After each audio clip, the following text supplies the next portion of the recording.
إن الحمد لله الذي هدانا لهذا وما كنا لنهتدي لولا أن هدانا الله. أما بعد فأعوذ بالله من الشيطان الرجيم. بسم الله الرحمن الرحيم.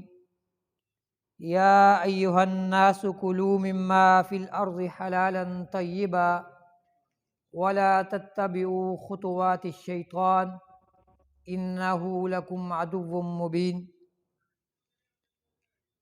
احباب، آج کے ہمارے درس کا عنوان رزق حلال کی اہمیت اور اس کے فوائد کیا ہیں۔ دنیا میں انسان سب سے زیادہ جس کام کے لیے محنت کرتا ہے وہ رزق کمانا ہے، کہ رزق انسان یہ چاہتا ہے، یہ سمجھتا ہے کہ میں اکٹھا کروں، میں اچھا کھاؤں گا، اچھا پہنوں گا، اچھی سہولت سے اپنے دنیا کے معاملات سر انجام دوں گا۔ سب سے زیادہ محنت انسان اس کام کے لیے کرتا ہے، حالانکہ سب سے زیادہ محنت اس کام کے لیے انسان کو نہیں کرنی چاہیے۔ کیوں؟ یہ اس لیے کہ انسان کو جس مقصد کے لیے پیدا کیا گیا ہے ان مقاصد میں یہ مقصد نہیں ہے۔ ہاں ضرورت ہے، ضرورت کی حد تک ضرورت ہی رکھی جائے، اور ساری تک و دو، ساری محنت صبح و شام اسی پر انسان کی سوچ ہو، یہ انسان کی کمزوری اور بے وقوفی ہے۔ انسان کو پیدا کس مقصد کے لیے کیا گیا ہے؟ اللہ فرماتے ہیں وَمَا خَلَقْتُ الْجِنَّ وَالْإِنسَ إِلَّا لِيَعْبُدُونِ، میں نے جنوں اور انسانوں کو محض اپنی عبادت کے لیے پیدا کیا، اس کے علاوہ ان کا کوئی مقصد نہیں ہے۔ اور آگے فرمایا مَا أُرِيدُ مِنْهُمْ مِنْ رِزْقٍ وَمَا أُرِيدُ مِنْهُمْ أَنْ يُطْعِمُونِ، اور اللہ فرماتے ہیں میں نہیں چاہتا انسانوں سے کہ انسان کوئی رزق کما کر کے مجھے دیں، اور نہ میں یہ چاہتا ہوں کہ انسان کمائے اور مجھے کھلائیں، بلکہ ہے کیا؟ ان اللہ هو الرزاق ذو القوۃ المتین، بے شک رزاق اللہ ہے اور مضبوط قوت والا ہے۔ ان تین آیات میں اللہ رب العالمین نے تین اہم مسئلے بیان فرمائے۔ پہلا مسئلہ، انسان کی خلقت کا مقصد عبادت ہے۔ دوسرا مسئلہ کہ انسان کے اللہ رب العالمین کو کوئی ضرورت نہیں ہے کہ انسان محنت کرے اور محنت کر کے اللہ کو دے، ہاں دے گا اپنے نامہ اعمال کے لیے، اللہ کا مطلب نہیں ہے، اللہ کی یہ لالچ نہیں ہے، اللہ کا یہ مقصد نہیں ہے پیدا کرنے کا، بلکہ پیدا کرنے کا مقصد کیا ہے؟ عبادت۔ اور تیسرا بڑا مسئلہ اس آیت میں اللہ نے کیا بیان فرمایا؟ ان اللہ هو الرزاق، بے شک اللہ ہے رزاق۔ یعنی جب تم عبادت اللہ کی کرتے ہو، اللہ نے تمہیں عبادت کے لیے پیدا کر دیا، پھر تمہیں عبادت پہ لگا دیا، پھر تمہیں اللہ نے یہ عقیدہ بھی سمجھا دیا کہ رزق دینے کی ذمہ داری کس کے پاس ہے؟ اللہ کے پاس ہے۔ اور ایک اور مقام پہ سورہ زخرف کے اندر اللہ رب العالمین نے اس کو کچھ اس انداز میں بیان فرمایا اہم یقسمون رحمت ربک، کیا یہ لوگ ہیں جو اللہ کی رحمت کو تقسیم کریں گے؟ نہیں، ایسے نہیں ہے۔ اہم یقسمون رحمت ربک، کیا یہ وہ لوگ ہیں جو اللہ کی رحمت کو تقسیم کریں گے؟ نہیں کر سکتے۔ نحن قسمنا بینہم معیشتہم فی الحیات الدنیا، اللہ فرماتے ہیں ہم ہیں وہ، یعنی اللہ اپنے بارے میں یہ فرماتی ہے ہم ہیں وہ جو لوگوں کی معیشت کو لوگوں کے درمیان تقسیم کرتے، کسی کو رزق تھوڑا دیا، کسی کو زیادہ دیا، اور یہ اللہ نے درجے بنا دیے، کوئی اوپر ہے کوئی نیچے ہے۔ مقصد کیا ہے؟ تاکہ یہ دنیا کا سرکٹ چل سکے، دنیا کا نظام چل سکے، دنیا کے معاملات چل سکے۔ کوئی اوپر ہے کوئی نیچے ہے، کوئی استاد ہے کوئی شاگرد ہے، کوئی مالک ہے کوئی نوکر ہے، اور سارے کا سارا سرکٹ چلانے والی ذات کون ہے؟ اللہ ہے۔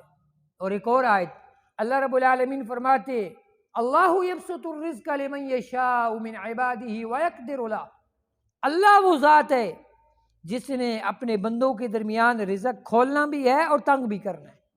اللہ جس کے لیے چاہتا ہے رزق کھول دیتا ہے، اور جس کے لیے چاہتا ہے رزق اللہ تنگ کر دیتا ہے۔ جب یہ ہمارا عقیدہ ہے، ہمارا عقیدہ ہے اللہ کے فضل و کرم سے کہ رزق دینے کی ذمہ داری کس کے پاس ہے؟ اللہ کے پاس ہے، پھر ہم کیوں حرام مال کے لیے کوشش کرتے ہیں؟ پھر ہمارے لیے حرام مال رکنے کا ذریعہ کیوں نہیں کوئی چیز بنتی کہ ہم نہیں سمجھتے کہ حلال ہے حرام ہے، ہم جمع کرنے پہ لگے ہوئے ہیں، ہمیں پتہ ہوتا ہے کہ یہ حرام مال ہے، ہم پھر بھی کما رہے ہوتے، پھر بھی جمع کر رہے ہوتے، پھر بھی ہمیں پتہ ہے کہ ہم نے اپنے پاس رکھنا ہے، اپنی پاکٹ میں ڈالنا ہے، اپنا بینک بیلنس مضبوط کرنا ہے، اور ہم نہیں پرواہ جانتے کہ حلال ہے کہ حرام ہے۔ یعنی گویا دوسرے لفظوں میں ہمارا عقیدہ کمزور ہو چکا ہے کہ اگر اللہ پہ یہ یقین تھا، اللہ پہ ایمان تھا، اللہ پہ عقیدہ تھا کہ رزق کی ذمہ داری اللہ کے پاس ہے، تو پھر ہمیں حرام کمانے کی ضرورت تو نہ تھی۔ کیوں؟ ہمیں پتہ تھا ہمارا مقصد عبادت ہے، ہم عبادت کرتے ہیں، تو رزق کون دے گا؟ اللہ دے گا، اللہ پہ ایمان ہے۔ اور پھر دیکھیے اللہ رب العالمین نے جب حلال اور حرام کے بارے میں تمیز دی تو فرمایا یا ایھا الناس، اے لوگو، کلوا مما فی الارض حلالا طیبا، اے لوگو اس مال میں سے کھاؤ جو حلال اور طیب ہے۔ یہ اللہ نے قرآن میں آرڈر کیا ہے، کلوا مما فی الارض حلالا طیبا۔ اب ان دو الفاظ پہ غور کیجیے گا، حلال اور طیب۔ حلال کسے کہا جاتا ہے؟ طیب کسے کہا جاتا ہے؟ بہت ساری چیزیں ہیں جو حلال ہیں لیکن ہمارے لیے طیب نہیں ہیں، بہت ساری چیزیں ہیں جو طیب ہیں لیکن حلال نہیں ہیں۔ تو اللہ نے دونوں لفظ اس لیے اکٹھے استعمال کیے کہ جو مال تمہارے لیے با یک وقت حلال بھی ہو طیب بھی ہو، وہ تمہیں مال کھانا چاہیے۔ حلال کیا ہوگا؟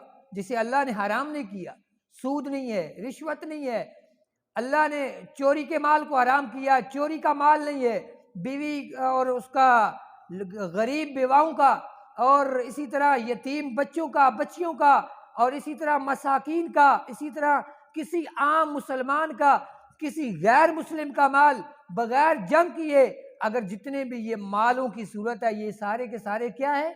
یہ حرام کی صورتیں۔ ان تمام مالوں سے اللہ نے روک دیا، فرمایا صرف اور صرف مال حلال کھاؤ اور طیب کھاؤ۔ اور اسی طرح ایک حدیث کو بیان کر کے بات کلوز کرتا ہوں، صحیح مسلم کی ایک حدیث ہے جو بڑی ہی سخت اور بڑی جاندار حدیث ہے۔ آج ہم لوگ نہیں سمجھتے کہ ہم مال حرام جمع کر رہے ہیں اور ہمیں پرواہ نہیں ہوتی۔